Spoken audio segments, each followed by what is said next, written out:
अस्सलाम वालेकुम। आज आप लोगों के साथ शेयर करूंगी कि कैसे आप कम खर्च में बाजार से 100 गुना बेहतर टी केक घर पे बना सकते हैं। तो चलें आपका कीमती वक्त ज़ाय के बगैर चलते हैं रेसिपी की तरफ।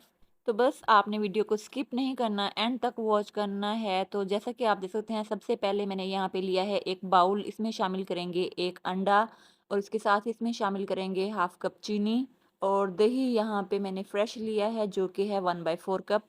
और इसके साथ ही इसमें शामिल करेंगे हाफ कप ऑयल। ऑयल की जगह अगर आप चाहें तो इसमें बटर भी यूज़ कर सकते हैं, लेकिन मेरे ख्याल से इसकी ज़रूरत नहीं, क्योंकि ये ऑयल के साथ ही बहुत ही मज़े का बना था। तो इसमें शामिल करेंगे 1 कप दूध। इस पॉइंट पे आपको बताती चलूँ, दूध जो है वो आपने रूम टेम्परेचर ही लेना है, ठंडा दूध इसमें ऐड नहीं करना। और इसमें शामिल करेंगे 1 टीस्पून वनीला एसेंस। और यहाँ पे इसके टेस्ट को इन्हेंस करने के लिए मैंने इसमें शामिल किया है 1 table spoon vanilla custard powder. तो आप देख सकते हैं बहुत ही बेसिक इंग्रेडिएंट्स मैंने इसमें शामिल किए हैं। इसमें आपको किसी भी तरह के इलेक्ट्रिक बीटर और 5 से 6 अंडे शामिल करने की जरूरत नहीं है। एक अंडे से ही बहुत ही मजे का, टेस्टी और बहुत ही सॉफ्ट बना था। तो एक बार मेरे कहने पे आप भी इस रेसिपी को जरूर बनाइएगा। तो बस सबको अच्छे से मिक्स करने के बाद इसमें शामिल करेंगे 1 + ½ कप मैदा और इसके साथ इसमें शामिल करेंगे 1 टेबल स्पून बेकिंग पाउडर और इसके बाद इसमें शामिल करेंगे 1 टीस्पून मैंने इसमें शामिल किया है बेकिंग सोडा। तो फ्रेंड्स, मेरी आप लोगों से रिक्वेस्ट है, चैनल पर नए हैं तो चैनल को लाइक और सब्सक्राइब कर दें और बेल आइकन को प्रेस करना मत भूलें, ताकि मेरी इसी तरह की मजे मजे की और यूनिक रेसिपीज आपको देखने को मिलती रहें। तो यहाँ पे हमने जो मैदा और बेकिंग पाउडर वगैरह शामिल किया था, सबको अच्छे से छान लेंगे। बहुत से लोग जो हैं वो इस स्टेप को मिस करते हैं। इससे क्या होता है कि आपका केक जो है वो मॉइस्ट और फ्लफी नहीं बनता। तो आपने स्टेप को मिस हरगिज नहीं करना।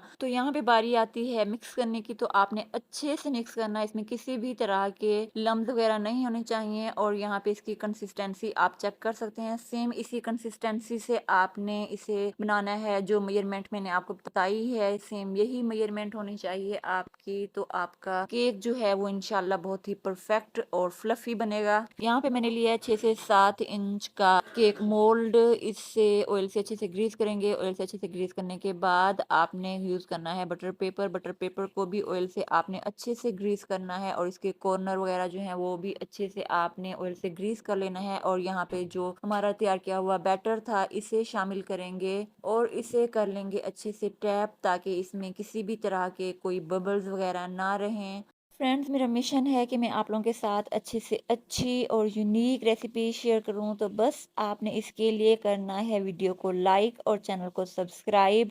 एनीवे, यहाँ पे आपको बताती चलूँ, आप जो भी देगची पतीली वगैरह जो भी मतलब आप बर्तन लें, उसे आपने अच्छे से गर्म कर लेना है। मतलब आपने 10 से 15 मिनट के लिए उसे अच्छे से गर्म कर लेना है और इसे तकरीबन 45 से 50 मिनट के लिए कर लेना है मीडियम टू लो फ्लेम पे बेक। तो यहाँ पे बारी आती है केक को डिमोल्ड करने की। याद रहे, यहाँ पे जब आप केक डिमोल्ड करेंगे तो आपका केक जो है वो ठंडा होना चाहिए। आपने गर्म केक को डिमोल्ड नहीं करना, इससे केक आपका टूट सकता है। तो केक की इस रेसिपी को आप जरूर ट्राई कीजिएगा और मुझे कमेंट बॉक्स में बताइएगा कि मेरी ये रेसिपी आपको कैसी लगी। तो मेरे ख्याल से बहुत ही इजी रेसिपी है, बड़े तो बड़े बच्चे भी इस रेसिपी को इजीली बना सकते हैं। वीडियो अच्छी लगे तो लाइक कर दें और चैनल को कर दें सब्सक्राइब। इसी के साथ मुझे दें इजाजत। अपना ढेर सारा ख्याल रखिएगा और मुझे दुआओं में याद रखिएगा। मिलते हैं एक नई रेसिपी के साथ। अल्लाह हाफिज।